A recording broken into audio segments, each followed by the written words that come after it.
आपको पता है एडवोकेट्स भी दो तरीके के होते हैं। जी हाँ, सेक्शन 16 ऑफ एडवोकेट एक्ट 1961 कहता है कि एडवोकेट दो तरीके के होते हैं, एक होते हैं एडवोकेट और दूसरे होते हैं सीनियर एडवोकेट। तो एडवोकेट तो वो होते हैं जिन्होंने अपना एनरोलमेंट बार काउंसिल में कराया हो और कोर्ट में वो प्रैक्टिस कर रहे हो।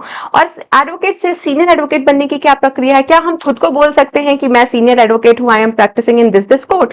नहीं, बिल्कुल नहीं कह सकते। क्यों? क्योंकि सीनियर एडवोकेट बनना ये एक विशेष दर्जा है, ये एक ऑनर की बात है और ये ऑनर हमें मिलता है सुप्रीम कोर्ट या हाई कोर्ट के द्वारा।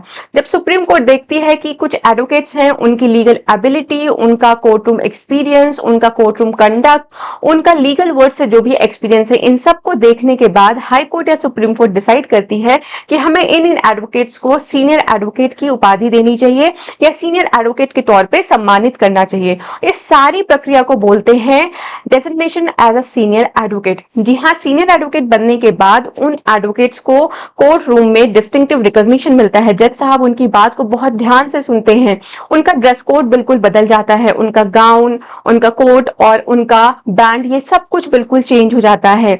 सीनियर एडवोकेट बनने के बाद उनकी फीस भी बहुत हाई हो जाती है और कई बार जब लीगल ओपिनियंस की जरूरत होती है तो भी सीनियर एडवोकेट को अपॉइंट करते हैं और कई बार सीनियर एडवोकेट्स को एमिकस क्यूरे के तौर पे भी अपॉइंट किया जाता है।